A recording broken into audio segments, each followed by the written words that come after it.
I want to, in this video, walk you through a short illustration of game theory and, specifically that very common prisoner's dilemma game theory matrix that we talk about. And I want you to be able to see it in terms of what it means for businesses and firms that are engaging in pricing strategies. So let's assume that we have two firms in this industry, and they each have the option of pricing their product high or low, okay? So all I'm doing here is I'm just labeling this for these two in separate firms. I'm gonna call the first one here firm, well, this will be firm 2. Let's start over here with firm 1, okay? So the first thing that I wanna do here in this payoff matrix is just look at what happens to individual firm payoffs. And I'm gonna keep the colors coordinated to the color of the firm so that you can kind of get a sense on how these are generally set up. So in firm 1, if firm 1 chooses to price their product high at the same time that firm 2 is pricing their product high, they can expect, in this particular case, in this example, a payoff of 12. If they lower their price from there while firm 2 continues to price high, now they're down in this matrix, in this quadrant of the matrix, and they're looking at a payoff now of 15. Okay, so now if firm 1 decides that they're going to price high, which is to stay in that top row, while firm 2 prices low, now they're going to see their payoff drop down to 6. The whole idea here is that by lowering their price, they're going to gather in more customers and get a higher payoff. And when they keep their price high and firm 2 lowers their price, they're going to get less because customers are going to leave. That's kind of the general idea we're looking at. And here, when we look at the payoff when both firms are low, we're looking at firm 1 having a payoff of 8. Okay?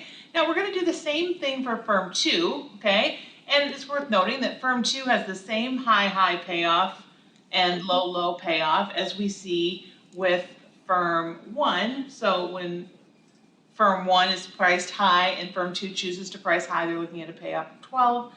When firm 1 is priced low and firm 2 decides to also price low, they're also looking at a payoff of 8. So now, if firm 2 knows that firm 1 is going to price high and they choose to price low, now they're the ones who get the additional benefit from more customers and are able to get a higher payoff. And if firm 2 stays high while firm 1 goes low, then you see that they're the ones who lose out. So this is the basic setup here of our payoff matrix, and hopefully that makes perfect sense since we talk through it as we go. Now, when we actually look at this game theory model, what we're trying to do is we're trying to decide if each firm has a dominant strategy. So here's what we're going to do. We're going to start with firm 1 decisions, and we're going to hold them constant for a second. So let's just say in this moment that firm 1 is we know that firm 1 is going to price high. If we know that, then we know that they're going to be up here in that higher, slipped up for just a second, up in that top row. And so now that means that firm 2 is choosing between a payoff of 12 and 15. Well, when those are their options, they're going to choose the higher payoff. They're going to choose 15, which is to say they're going to price low. If firm 2 were to know that firm 1 was going to price low, then they'd be looking at a payoff of 6 or 8. Well, again, in that case, they're going to pick the higher one, and that means they're going to pick to price low. So what we see here is that firm 2 has a dominant strategy to price low, to stay in this second column. Now let's look at the same thing for firm 1. In order for us to evaluate the decisions of firm 1, let's look at what if we knew something about firm 2. If firm 2 were for sure going to price high, right? That would be right there. Now firm 1 is choosing between 12 and 15.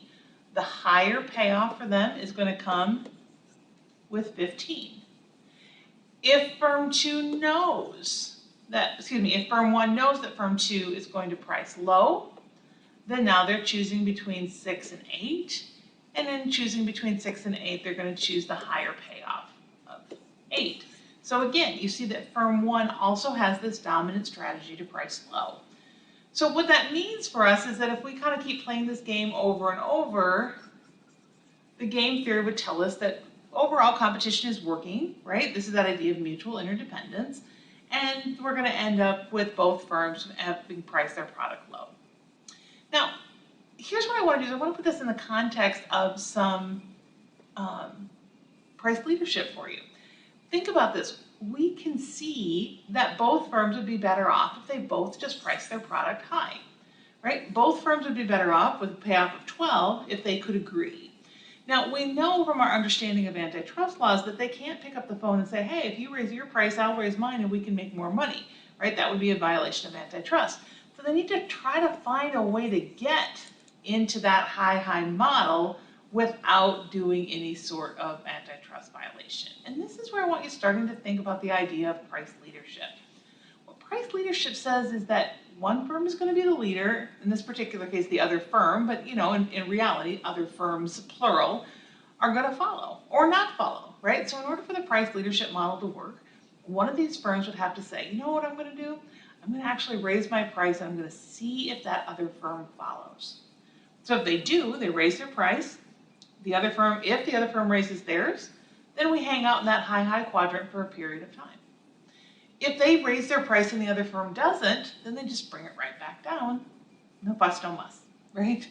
Now, one of the things that's worth noting that, we live in a technology age where communications is, pretty simple to do. So in many cases, you don't see the firms actually lowering their prices or raising their prices. You actually see them announcing that price change. So the price leadership, in many cases, and what we see in real world examples, is a firm announcing that they're going to make some change to their pricing structure and then kind of waiting and hanging out to see whether or not other firms announce that they're going to do the same thing.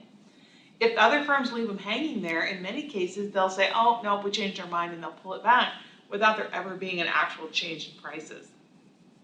But anyway, this kind of gives you a sense on how firms can do that.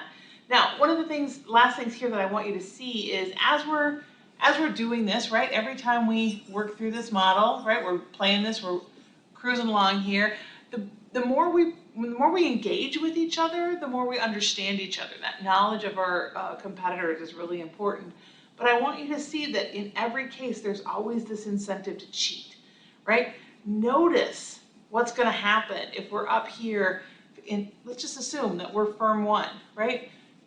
If we drop our price, we get a bigger payoff, the other party does not, right? Think about being firm two, right? If we drop our price, we get a higher payoff, the other firm takes a hit, right? So there's an incentive for us to cheat at every iteration when we're in this voluntary model, and that's part of what makes that collusive, that non-agreement, but that price leadership thing, just a little bit harder to hold together is because that incentive to cheat is always out there. If you want a good example of this, just think about the airline industry, right? So if you're out there and you're pricing airline tickets on some route, perhaps it's one that you travel regularly, that price can be kind of high on a regular basis, and all of a sudden one day you check the price and it's lower, right? So what's happened? If United lowered their price on this particular leg of the journey, then all of a sudden they've filled up their planes, right? They've got a higher payoff. So what they know, though, is that the Americans and the Deltas and the other carriers are going to lower theirs as well, and we're going to end up back in a low mode for a period of time. And then at some point in time, one of them, again, is going to engage in that leadership strategy of raising the price, and then we see this kind of cycle go over and over. So I just wanted to run through this example with you. Your book has the prisoner's dilemma in it.